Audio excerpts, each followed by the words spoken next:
لیکن جب آپ اس کا علم حاصل کر لیں گے، جان لیں گے، تو آپ کے اندر عمل پیدا ہو جائے گا۔ جیسے میں یہ کہہ رہا ہوں کہ آپ کے کبرڈ میں سانپ ہے، تو اگر آپ مان بھی لیں گے تو آپ کے ماننے میں عمل داخل نہیں ہوگا، مضبوطی نہیں آئے گی، آپ کمرے سے باہر نہیں نکلیں گے۔ آپ مان رہے ہیں کہ سانپ ہے کبرڈ میں، لیکن کمرے سے باہر نہیں نکل رہے۔ جیسے آپ کبرڈ کھول کے دیکھیں گے اور سانپ ہے تو آپ عمل پہ کھڑے ہو جائیں گے، فوراً کمرے سے باہر ہو جائیں گے۔ تو اس 5 پوائنٹس پر ہم جب تحقیق کریں گے، ریسرچ کریں گے، علم حاصل کریں گے، تو ہم عمل پر کھڑے ہو جائیں گے انشاءاللہ۔ اس لیے ہمارے رب کا حکم بھی یہی ہے کہ ہم تحقیق کریں۔ تو تحقیق ہم کس چیز پہ کریں گے؟ سب سے پہلے ہم خالق کائنات پر ہی تحقیق کریں گے کہ اللہ ہے یا نہیں ہے۔ اللہ ہے تو اس کی کیا دلائل ہیں، تو اللہ کی معرفت حاصل کریں گے۔ یہ سب سے اونچی چیز ہے، سب سے بڑی چیز ہے، سب سے بڑے کا جاننا، سب سے بڑا علم، سب سے بڑے کا جاننا۔ تو اللہ کی معرفت حاصل کریں گے کہ واقعی کوئی دنیا کا چلانے والا اور بنانے والا ہے یا نہیں۔ دوسرا، غلط فہمی کا ازالہ۔ کیوں ضروری ہے غلط فہمی کا ازالہ؟ مسکنسیپشن اباؤٹ اسلام، غلط فہمیاں جو اسلام کے تعلق سے ڈال دی گئی ہے، انشاءاللہ اس کے تعلق سے میں آگے بات کروں گا۔ تیسرا ہمارا ہے اسلام کی خوبیاں۔ چوتھا ہے قرآن اینڈ ماڈرن سائنس، اور پانچواں ہے اسلامی تاریخ۔ اسلامی تاریخ میں صحابہ رضی اللہ عنہما اور لیڈرز اور سائنٹسٹ۔ چلیے مختصر سا اس کے تعلق سے تعارف سمجھتے ہیں۔ اللہ کی معرفت کیوں ضروری ہے؟ اللہ کی معرفت اگر ہمیں ہو جائے گی تو ہم اللہ سبحانہ و تعالیٰ سے ہمیں محبت ہوگی کہ اللہ نے یہ چیز ہمیں دیا۔ جیسے ہمارے ماں باپ کی ہمیں ماں باپ کا تعارف حاصل ہے، تعارف یعنی پہچان۔ تو ہم امی ابو سے محبت کرتے ہیں، کیوں کرتے ہیں؟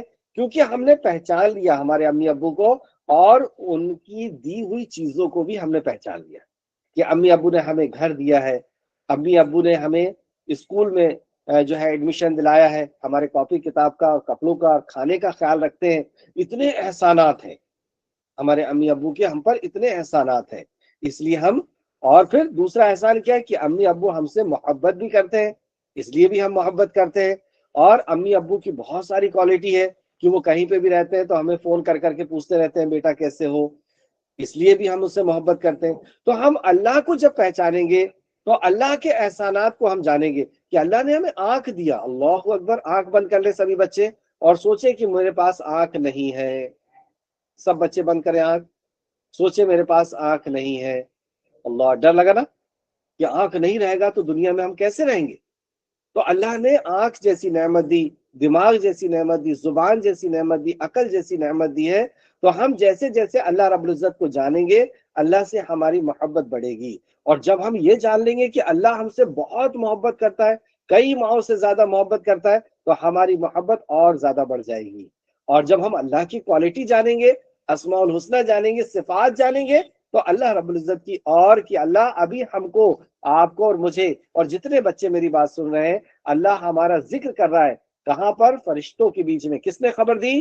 محمد رسول اللہ صلی اللہ علیہ وسلم، جو صادق اور امین ہیں، جنہیں غیر ایمان والے بھی صادق اور امین کہتے ہیں۔ اس نبی نے ہمیں خبر دی کہ جب کوئی بندہ اللہ کو یاد کرتا ہے تو اللہ بھی اسے یاد کرتا ہے۔ تو جیسے جیسے ہم کو اللہ کی کوالٹی کے بارے میں، اللہ کی صفات کے بارے میں پتہ چلے گا، ہماری محبت اللہ سے بڑھ جائے گی۔ اور جب اللہ سے محبت ہو جائے گی تو اللہ کی نافرمانی سے ہم ڈریں گے کہ میرا رب مجھ سے روٹھ نہ جائے، میرا رب مجھ سے ناراض نہ ہو جائے۔ تو اللہ کی نافرمانی سے بچیں گے تو ہم متقی بن جائیں گے، اور متقی بن جائیں گے تو ہر انسان کے پریے، ہر انسان ہم سے محبت کرے گا، کیونکہ جو بندہ گناہ نہیں کرتا ہے، برائیاں نہیں کرتا ہے، ہر انسان اس سے محبت کرتا ہے۔ تو ہمارے اندر کیا آ جائے گا؟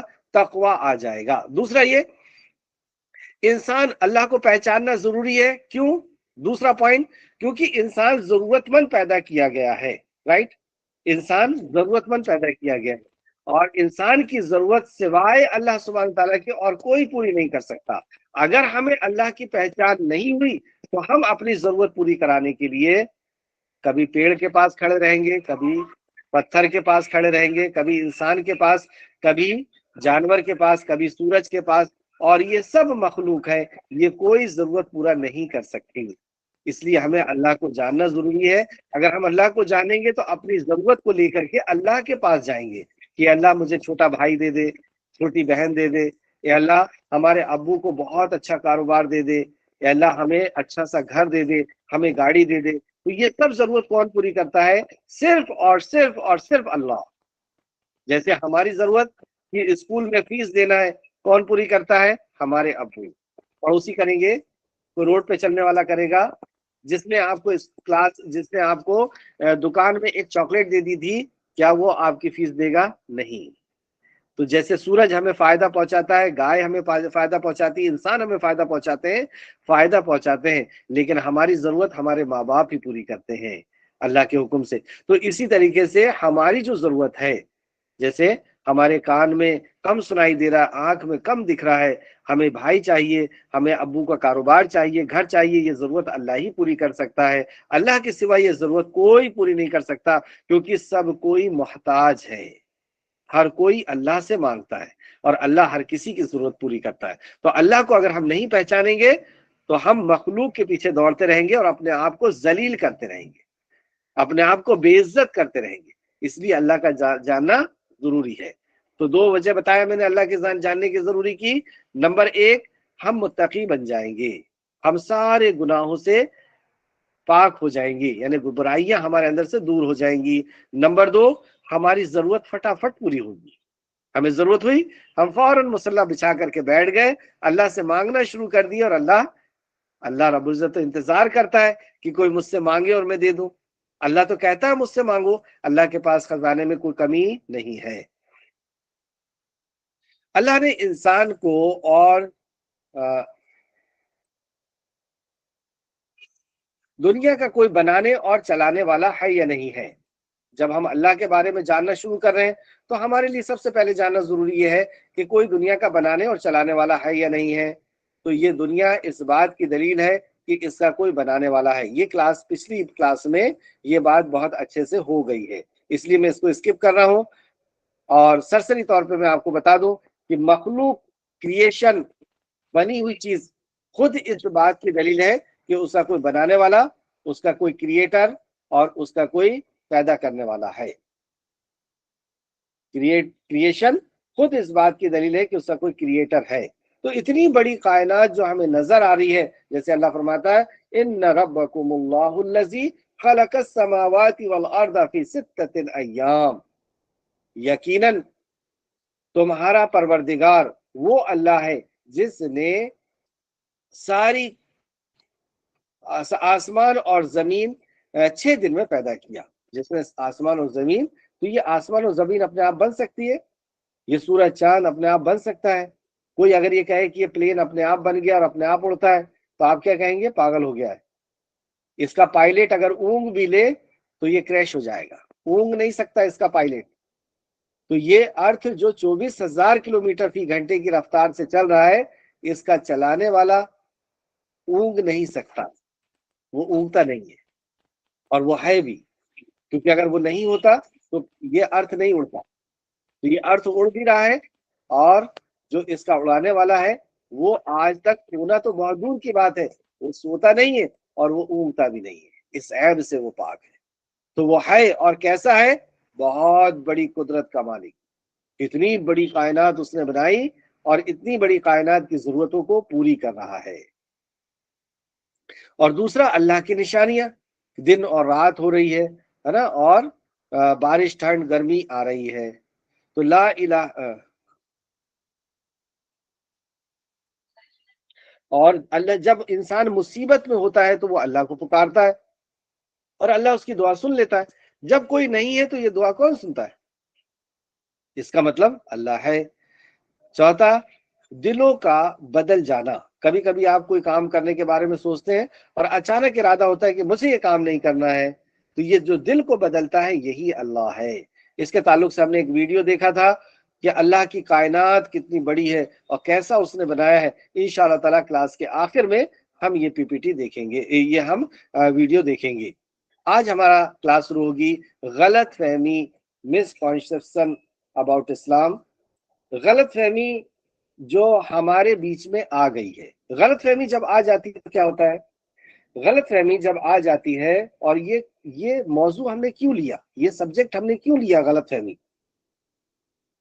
اگر ہمارے بیچ میں، آپ کے اور میرے بیچ میں، یا آپ دونوں بھائی بہنوں کے بیچ میں، یا امی اور آپ کے بیچ میں، ابو یا آپ کے بیچ میں اگر غلط فہمی آ گئی تو کیا ہوگا؟ اگر ہمارے بیچ میں غلط فہمی آ جائے تو ہمارے تعلقات کمزور ہو جاتے ہیں، ہم ایک دوسرے پہ یقین نہیں کرتے، ہم ایک دوسرے کی بات پر یقین نہیں کرتے، ان کے ساتھ رہنا پسند نہیں کرتے، تو ہمارے تعلقات کمزور ہو جاتے ہیں غلط فہمی کی وجہ سے۔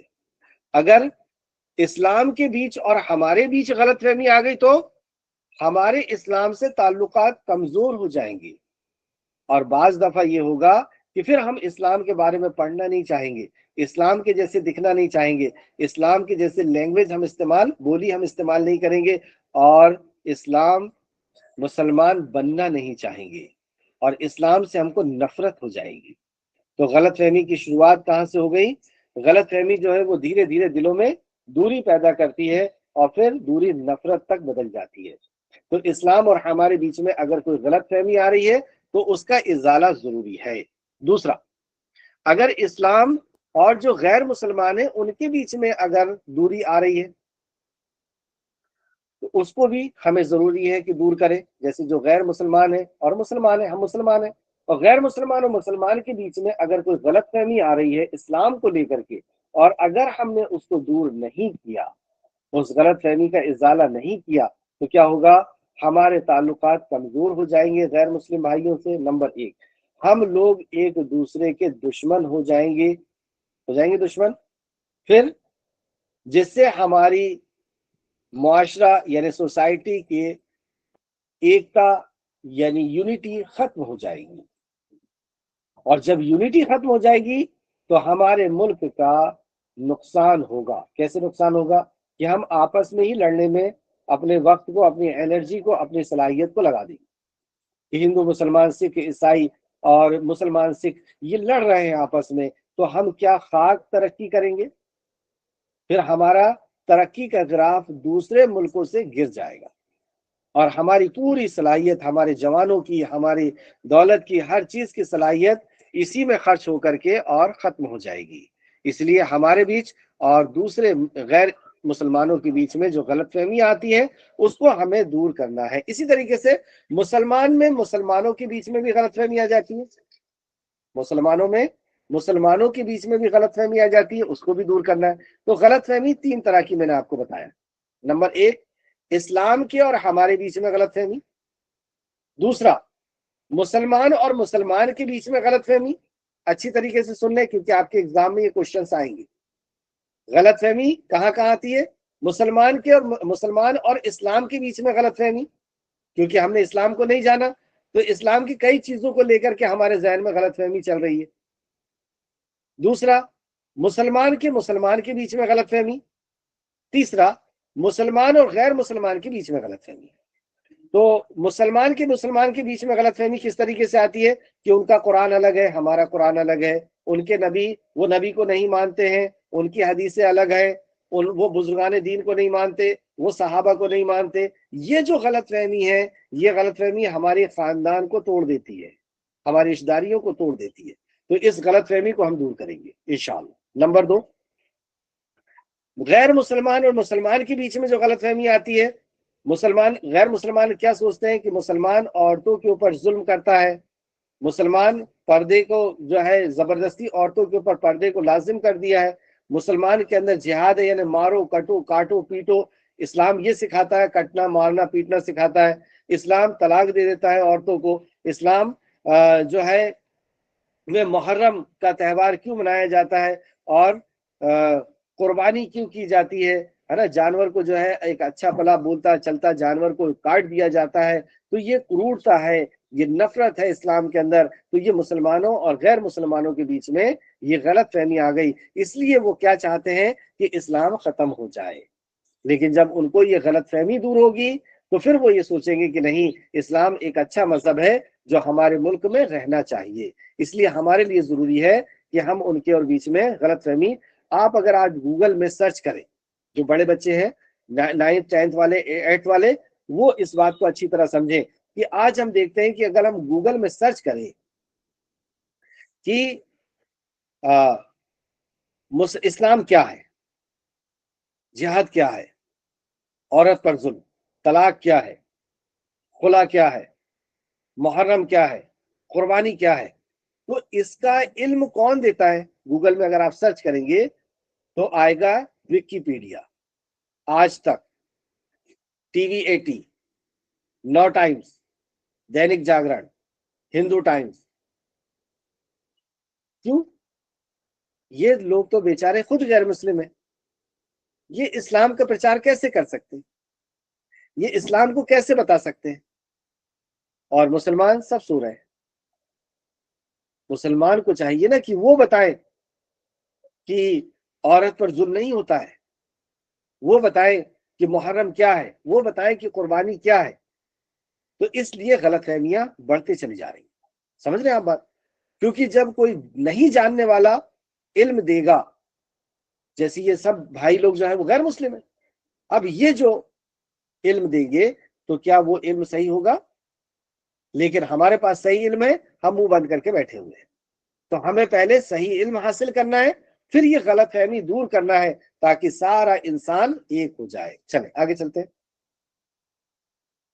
مسکنسپشن میں ہم نے پچھلے ہفتے پڑھا تھا اسلام میں عورتوں پر ظلم ہوتا ہے۔ تو آپ لوگوں نے سب نے جانا کہ اسلام کے پہلے عورتوں پہ ظلم تھا۔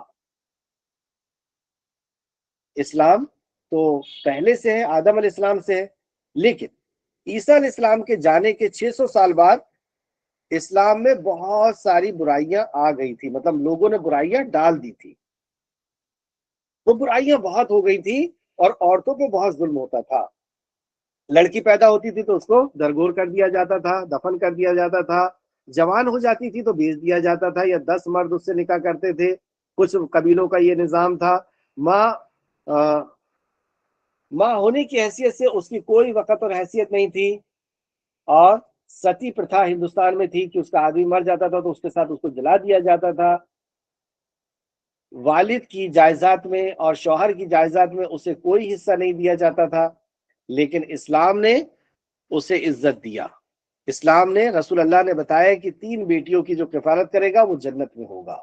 تو لوگوں کی سوچ بدلی، اور وہ اور لڑکیوں کو دفن کرنا چھوڑ کر کے اور زیادہ بیٹیاں پیدا ہو اس کے لیے دعا کرنے لگی، زیادہ بچیاں ہوں اس کے لیے۔ پہلے وہی لوگ اپنی بچی کو دفن کرتے تھے، اب وہ دعا کر رہے ہیں کہ اللہ ہمیں زیادہ بیٹیاں دے دے۔ سوچ بدل گئی۔ شادی کے لیے اللہ نے رولز بنایا کہ کوئی بھی بیچ نہیں سکتا یا اٹھا کے نہیں لے جا سکتا، مومن ہونا چاہیے، مہر دینا پڑے گا، اور نان و نفقہ قبول کرنا پڑے گا۔ یہ کلاس پچھلے ہفتے ہو گئی ہے، اس لیے میں اس میں زیادہ نہیں لے رہا ہوں۔ اور جائیداد میں بھی اس کا حصہ ہوگا۔ جائیداد میں حصہ یعنی باپ کی جائیداد میں بھی حصہ ہوگا اور شوہر کی جائیداد میں بھی حصہ ہوگا۔ اب دیکھیں آپ، لڑکے کو صرف باپ کی جائیداد میں حصہ ملتا ہے، ٹھیک ہے، سسر کی جائیداد میں لڑکے کا حصہ نہیں ہے، لیکن لڑکی کو ڈبل حصہ ہے، باپ کی جائیداد میں بھی اور شوہر کی جائیداد میں بھی۔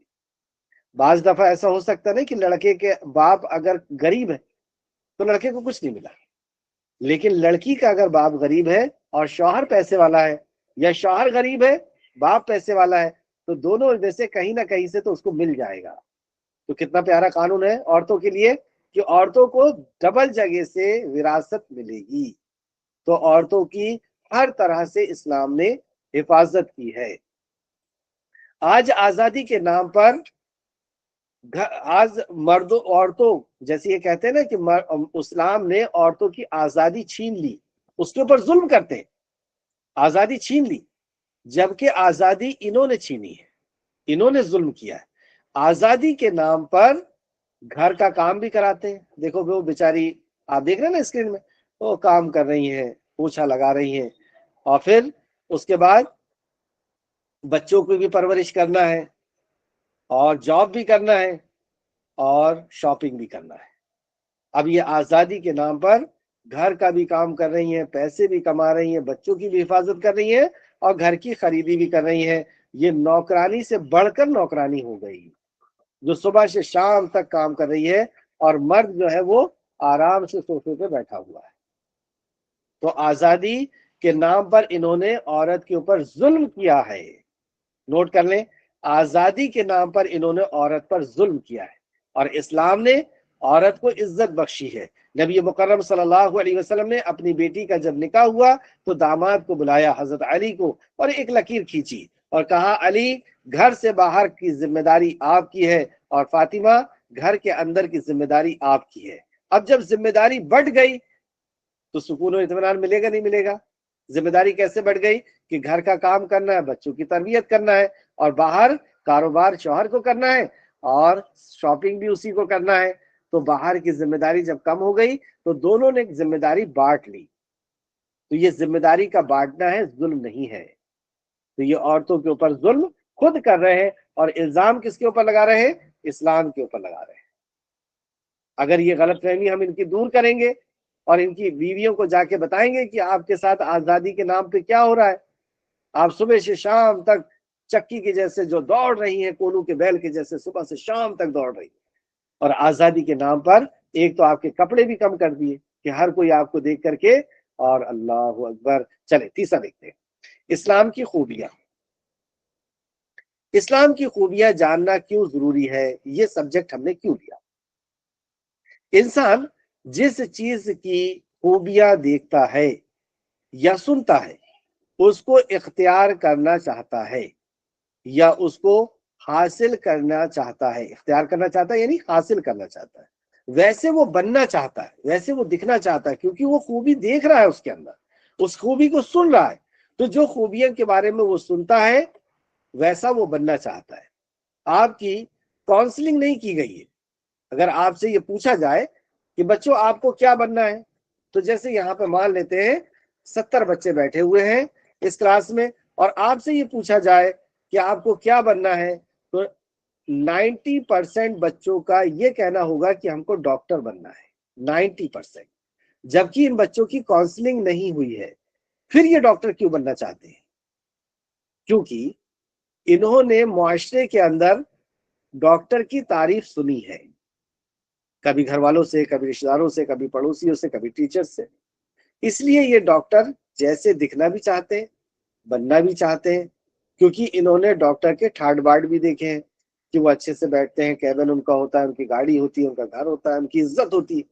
تو عزت ہوتی ہے اس لیے یہ بننا چاہتے ہیں۔ آپ کی کاؤنسلنگ نہیں کی گئی ہے پھر بھی آپ بننا چاہتے ہیں۔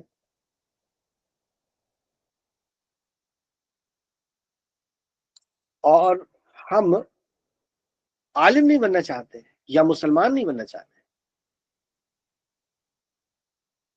کیوں؟ کیونکہ اس کی خوبی نہیں پتا۔ آج اسلام کی ہم آپ کو خوبی بتائیں گے، اور ہر ویک، ہر ہفتے ایک خوبی ہم سیکھیں گے انشاءاللہ۔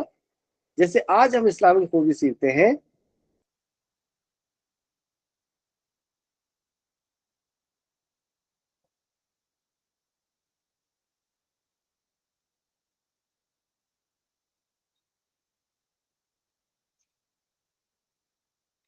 اسلام کی خوبی۔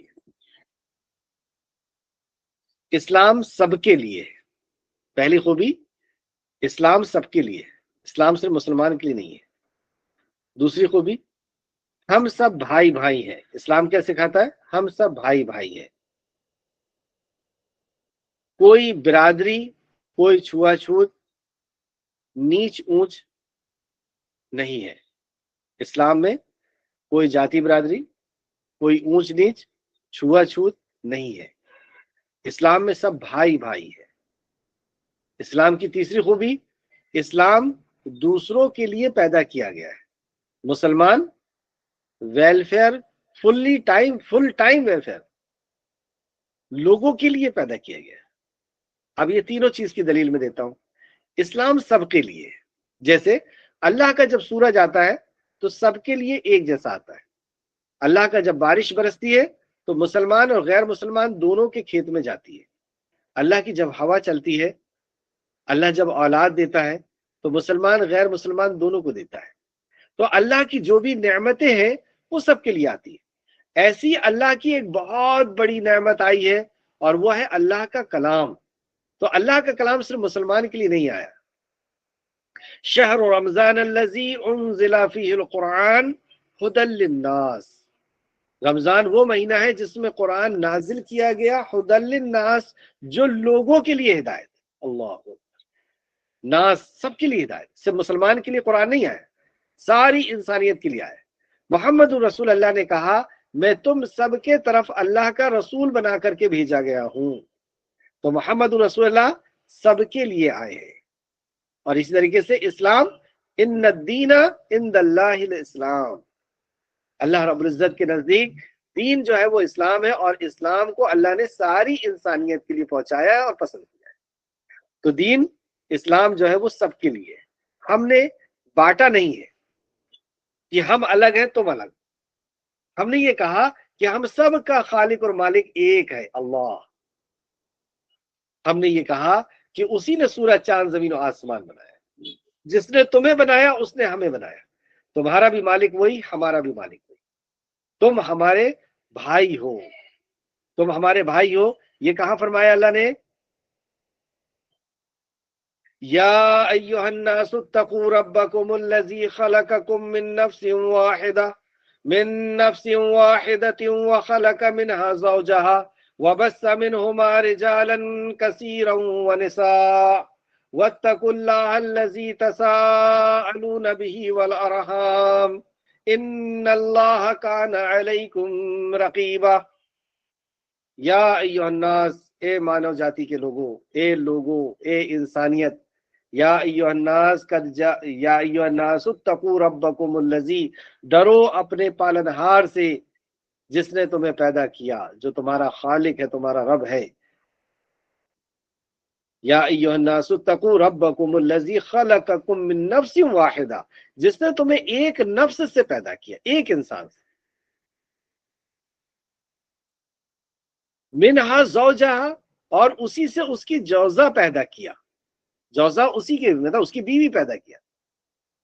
بس منہما رجالا کثیرا ونساء، اور ان دونوں کے ذریعے سے انسانیت کو زمین میں پھیلا دیا. تو ہم سب کا باپ کون ہے؟ ایک.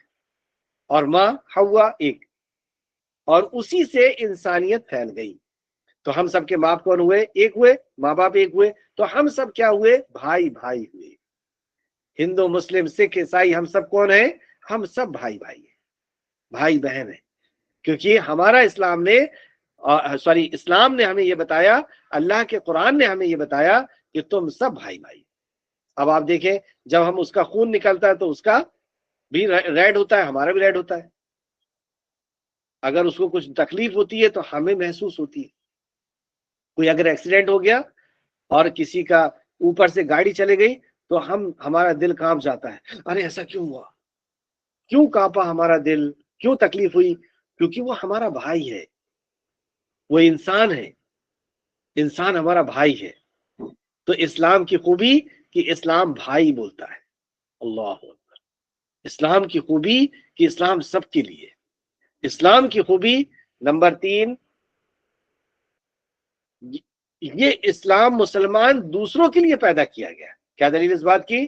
اللہ سبحانہ تعالیٰ فرمایا کنتم خیر امۃ اخرجت للناس تأمرون بالمعروف وتنہون عن المنکر وتؤمنون باللہ. کنتم خیر امۃ، تم ایک بہترین امت ہو. یعنی مسلمان کو خطاب کیا جا رہا ہے، تم ایک بہترین امت ہو. کنتم خیر امۃ اخرجت للناس، تمہیں نکالا گیا ہے ناس، لوگوں کے لیے. یعنی تمہیں لوگوں کے لیے پیدا کیا گیا ہے، لوگوں کے لیے پیدا کیا گیا. کیوں؟ تأمرون بالمعروف وتنہون عن المنکر، کہ تم بھلائی کا حکم دو، برائی سے روکو. یعنی ایز اے ٹیچر تمہیں پیدا کیا گیا ہے. تمہیں لٹریٹ کرنا ہے لوگوں کو، تمہیں لوگوں کو برائی سے روکنا ہے، بھلائی کی دعوت دینا ہے. تمہاری پیدائش کا ہی مقصد یہ ہے. اب بتایا مسلمان کی پیدائش کا مقصد یہ ہے کہ وہ لوگوں کو لٹریٹ کرے، برائی سے روکے، بھلائی کی دعوت دے. لیکن مسلمان کیا اس کام کو کر رہا ہے؟ اگر وہ کر رہا ہے تو وہ لوگوں کو بتائے کہ ہمارا مقصد تمہیں کاٹنا مارنا نہیں ہے، ہمارا مقصد تمہارے بیچ میں جدائی پیدا کرنا نہیں ہے،